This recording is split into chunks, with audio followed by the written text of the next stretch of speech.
नमस्कार साथियों। इस प्रैक्टिस सेट में हम यहाँ पे इम्पॉर्टेंट क्वेश्चन को सॉल्व करेंगे। अगर आप स्टार्टिंग में जुड़ गए हैं तो आप कॉपी पेन लेके बैठ जाइए, जिससे जितना भी हम यहाँ पे बताने वाले हैं, क्वेश्चन का आंसर बताने वाले हैं, सब आप उसको नोट करते जाइए, जिससे कि आपकी अच्छी प्रैक्टिस और अच्छी तैयारी हो सके। चलिए पहले क्वेश्चन की शुरुआत करते हैं। कीबोर्ड का आविष्कार किसने किया? जेम्स गोसलिंग ने, या फिर स्टीव जॉब्स ने, या मार्टिन कूपर ने, या क्रिस्टोफर लेंथम सोले ने? इनमें से कौन किए थे? तो हमारा जो ऑप्शन है इसमें से फोर्थ नंबर का ऑप्शन नंबर डी, क्रिस्टोफर लेंथम सोले ने किया था। और वह कौन से सन में किया था कीबोर्ड का आविष्कार? तो 1868 में इन्होंने विश्व का पहला कीबोर्ड बनाया था। विश्व का पहला कीबोर्ड इन्होंने 1868 में बनाया था। और यदि इंडिया की बात करें तो इंडिया में सबसे ज़्यादा उपयोग होने वाले कीबोर्ड कौन से हैं? वह है QWERTY कीबोर्ड, जो इंडिया में सबसे ज़्यादा उपयोग किए जाते हैं। अब यहाँ पे क्वेश्चन ये आता है कि QWERTY कीबोर्ड का आविष्कार कब और किसने किया था? तो यह 1873 में क्रिस्टोफर लेंथम सोले ने ही किया था। यानी कि पहले 1868 में विश्व का पहला कीबोर्ड बनाए थे, उसके बाद 1873 में वह QWERTY कीबोर्ड बनाए थे। और उसमें हम आते हैं अपने क्वेश्चन में, तो तीन ऑप्शन और भी हैं, James Gosling, Steve jobs, Martin Cooper. और इन तीनों ने क्या बनाया, इनको देख लेते हैं।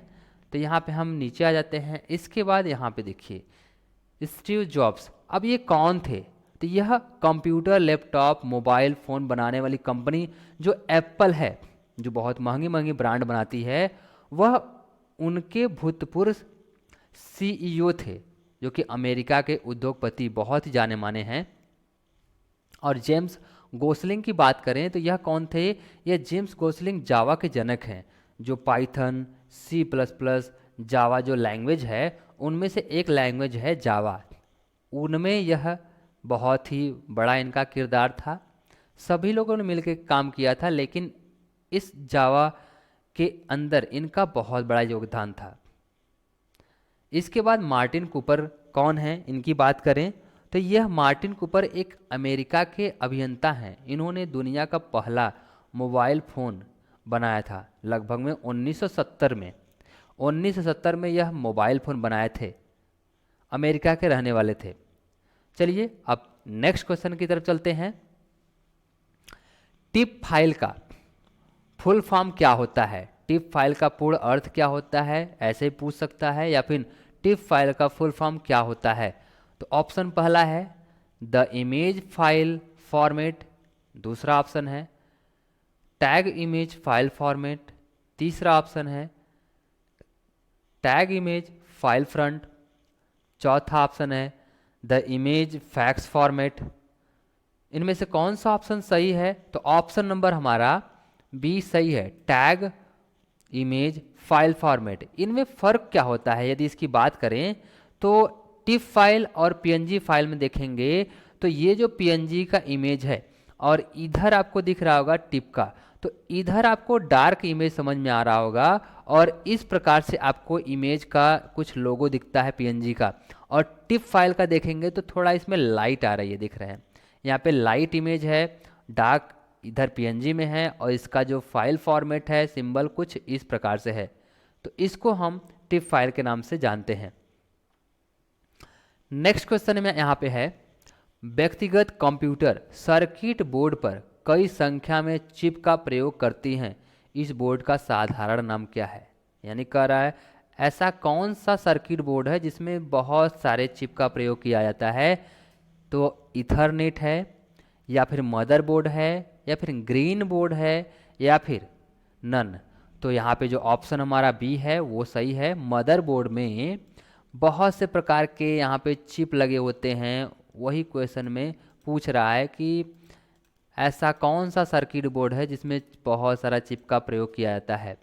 तो अगर हम यहाँ पे ईथरनेट और ग्रीन बोर्ड की बात करें तो आते हैं, जो हमारा ईथरनेट है वो लोकल एरिया नेटवर्क होता है, जो कि एक सिस्टम से दूसरे सिस्टम में कनेक्ट करने का काम करता है। वह इंटरनेट चलाने के काम आता है ईथरनेट। कुछ इस प्रकार से देखेंगे तो सिस्टम में लगा होता है।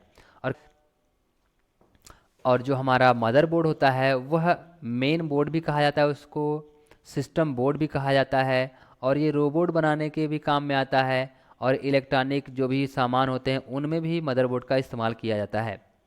चलिए नेक्स्ट क्वेश्चन की तरफ चलते हैं। वार्म का अर्थ है, वार्म का क्या फुल फॉर्म है ये पूछ रहा है। Write once read many, write once random memory, work on real memory, या फिर नन। इनमें से कौन सा ऑप्शन सही है ये बताना है। तो ऑप्शन नंबर यहाँ पे ए सही है, राइट वंस रीड मेनी। अगर इसकी बात करें वर्म क्या है, तो वर्म एक खतरनाक वायरस है जो कि ईमेल के जरिए, मैसेज के जरिए, और एप्लीकेशन जब हम डाउनलोड करते हैं उसके जरिए, और डॉक्यूमेंट जब हम शेयर करते हैं उसके जरिए यह फैलता है। यह सिस्टम प्रोग्राम को तोड़कर बहुत तेज़ी से ख़राब करता है सिस्टम को। और ये कोई यूएसबी केबल लगाने के बाद इसके अंदर कोई वायरस नहीं जाता है, ये ऑनलाइन वायरस है। अगर एक बार इंटर कर गया तो सिस्टम को डैमेज कर देता है। सो नेक्स्ट क्वेश्चन पे आते हैं। कंप्यूटर के संदर्भ में OSI का मतलब होता है ओपन सॉफ्टवेयर इंटर रिलेशन, या फिर ओपन सिस्टम इंटर रिलेशन, या फिर ओपन सॉफ्टवेयर इंटर कनेक्शन, या फिर ओपन सिस्टम इंटर कनेक्शन। इनमें से कौन सा ऑप्शन सही है ये बताना है। तो ऑप्शन नंबर डी सही है, open system inter connection. OSI की बात करें तो OSI क्या है? तो यह किसी नेटवर्क में दो उपयोगकर्ताओं के बीच कम्युनिकेशन के लिए रेफरेंस का मॉडल है। और OSI मॉडल का काम अगर हम जानें तो वह डेटा का ट्रांसमिशन एक लेयर से दूसरे लेयर में करता है, और इसमें 7 लेयर होते हैं जो एक दूसरे से कभी जुड़े नहीं होते हैं, कुछ इस प्रकार से जो दिख रहा है आपको। और OSI का मॉडल प्रत्येक लेयर एक दूसरे से निर्भर कभी नहीं रहते हैं, सबका काम अलग अलग होता है। जैसे एप्लीकेशन लेयर होता है, प्रेजेंटेशन लेयर अलग होता है, सेशन लेयर अलग होता है, ट्रांसपोर्ट लेयर अलग होता है, नेटवर्क लेयर अलग होता है, डाटा लिंक लेयर अलग होता है, फिजिकल लेयर अलग होता है। सबका काम अलग अलग है, एक दूसरे से कभी जुड़े नहीं होते हैं, लेकिन जो भी हम भेजते हैं वो तुरंत उसमें चला जाता है सिस्टम में। नेक्स्ट क्वेश्चन पे आते हैं। माइक्रो कंप्यूटर को माइक्रो इसलिए कहा जाता है क्योंकि इसमें माइक्रो प्रोसेसर होता है। नंबर ए सही हो जाएगा। और माइक्रो कंप्यूटर की बात करें तो यह निजी उपयोग होने वाले कंप्यूटर हैं। जैसे आप चलाते हैं सिस्टम को, वो आपका माइक्रो कंप्यूटर है, वो उसमें प्रोसेसर लगा होता है। नेक्स्ट क्वेश्चन पे आते हैं। रैम एक वोलेटाइल मेमोरी है, रैम एक वोलेटाइल मेमोरी है, सही या गलत? तो ये सही है। अब ये रैम एक वोलेटाइल मेमोरी है, तो वोलेटाइल है क्या अगर इसके बारे में जाने, तो वोलेटाइल मेमोरी उस मेमोरी को कहते हैं जिनमें डाटा को स्टोर करने के लिए पावर सप्लाई का होना जरूरी होता है। जिसमें भी पावर सप्लाई होता है उसको वोलेटाइल मेमोरी ही कहते हैं। नेक्स्ट क्वेश्चन पे, यदि आप इंटर की प्रेस करते हैं तो सेल आपकी टाइपिंग को कंटेंट के रूप में स्वीकार कर लेता है। यह क्वेश्चन MS वर्ड से लिया गया है, यह नाइलेट का क्वेश्चन MS वर्ड से आया हुआ है। तो यहाँ पे जो क्वेश्चन कर रहा है वो सही कर रहा है। कोई भी हम सेंटेंस लिखते हैं तो उसको जैसे ही इंटर करते हैं तो ऑटोमेटिक कंटेंट के रूप में ले लेता है। अगर इसको हमको प्रैक्टिकली दिखाना हो तो यहाँ पे बैक चले जाते हैं और हमको यहाँ पे आ जाना है, MS वर्ड को ओपन करना है। देखिए इस चैनल पे आपको इतना बेनिफिट तो मिल जा रहा है कि जब भी हम किसी प्रकार का अगर सॉफ्टवेयर में क्वेश्चन आ रहा है तो उस सॉफ्टवेयर को हम तुरंत उपयोग करके समझ जा रहे हैं और सीख ले रहे हैं कि कैसे वो काम करता है। देखिए जैसे हमने यहाँ पे लिखा कंप्यूटर सॉफ्टवेयर,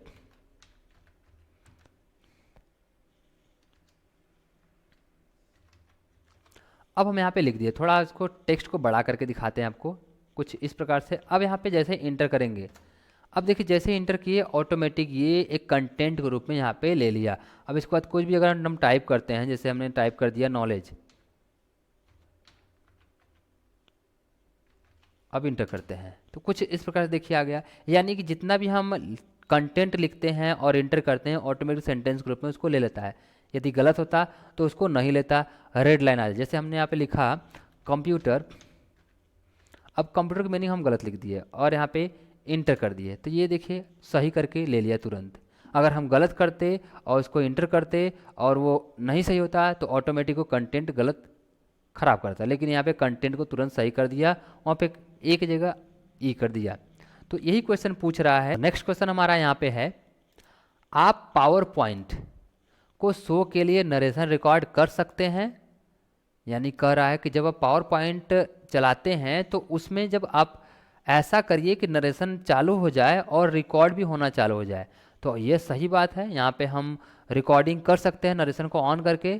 तो आइए प्रैक्टिकली इसको समझते हैं, क्योंकि प्रैक्टिकली अगर कोई चीज़ समझा जाए तो अच्छे से समझ में आता है। तो ये हम जो वीडियो आपको बना के दिखा रहे हैं वो पावर पॉइंट में ये चल रहा है।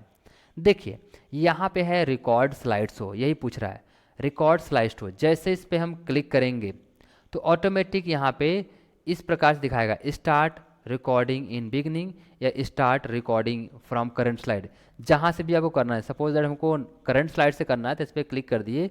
अब यहाँ पे हम कर दिए ओके। अब ये हमारा पावर पॉइंट में करंट स्लाइड से ये रिकॉर्ड नरेशन चालू हो गया। अब ये रिकॉर्डिंग हो रहा है, जितना टाइम तक हम इसके बारे में बोलेंगे उतना टाइम तक ये स्लाइड रुकी रहेगी। और जैसे ही हम यहाँ पे इस वाले नेक्स्ट पे क्लिक करते हैं, तुरंत ही जैसे दूसरी स्लाइड आ गई उसके बाद ये रिकॉर्ड हो रही है। जैसे यहाँ पे हम कट करेंगे ऑटोमेटिक ये हमारा रिकॉर्ड हो गई। क्वेश्चन यही पूछ रहा था। सो आइए अपने नेक्स्ट क्वेश्चन की तरफ चलते हैं। पावर पॉइंट में करंट स्लाइड से ये नेक्स्ट क्वेश्चन की तरफ आते हैं। यहाँ पूछ रहा है, आप किसी एक स्लाइड या सभी स्लाइडों को एक साथ रंगीन कर सकते हैं। तो जी हाँ, यहाँ पे जो क्वेश्चन का आंसर है वो ऑप्शन नंबर ए होगा। ऑप्शन नंबर ए सही है कि हम किसी भी स्लाइड को रंगीन कर सकते हैं, सभी को एक साथ भी रंगीन कर सकते हैं। तो इसको प्रैक्टिकली देखते हैं यहाँ से। तो हमारे सामने ये सभी प्रकार के स्लाइड्स हैं। देखिए हमने सभी स्लाइड में क्वेश्चन बनाया हुआ है। तो इस स्लाइड में हम चाहते हैं कि कलर फिल कर दें, तो हम यहाँ पे डिज़ाइन टैब के अंदर आ गए हैं और इसके बाद बैकग्राउंड, फॉर्मेट बैकग्राउंड है, इस पर क्लिक करके यहाँ पे ग्रेडियंट कलर है और सॉलिड कलर है। तो इसके अंदर देखिए हमारे पास बहुत सारे कलर दिख रहे हैं। अगर हमको जो भी कलर चाहिए इस पर क्लिक कर देंगे ऑटोमेटिक सिर्फ एक पे देखिए आया। अब इसके बाद ये क्वेश्चन कर रहे हैं कि सभी स्लाइडों पे एक साथ कर सकते हैं क्या। तो यहाँ पे हम कंट्रोल ए कर लेंगे। जैसे कंट्रोल ए करेंगे पूरा ये स्लाइड सेलेक्ट हो गया। इसके बाद यहाँ पे देखिए हम आते हैं, इसके बाद जो भी हमको चाहिए इस पर क्लिक कर दिए। अब सभी स्लाइड पे देख सकते हैं यहाँ पे कि एक साथ वो प्रभावित हो गया। हम एक साथ सभी स्लाइड पे भी कलर लगा सकते हैं, एक एक स्लाइड पर भी हम कलर लगा सकते हैं। तो ये जो हमारा यहाँ पे आज का क्वेश्चन था, बहुत ही इम्पॉर्टेंट क्वेश्चन था जो कि हमने बहुत ही बारीकी से सीखा। उम्मीद करते हैं कि यदि आप नोट्स बनाए होंगे तो आपका प्रिपरेशन अच्छा होगा और सही होगा। अगर आपको कोई भी डाउट हुआ होगा तो आप कमेंट करके बताइएगा, आपके कमेंट की रिप्लाई तुरंत देंगे। और बहुत बहुत धन्यवाद अपना कीमती समय यहाँ पे देने के लिए।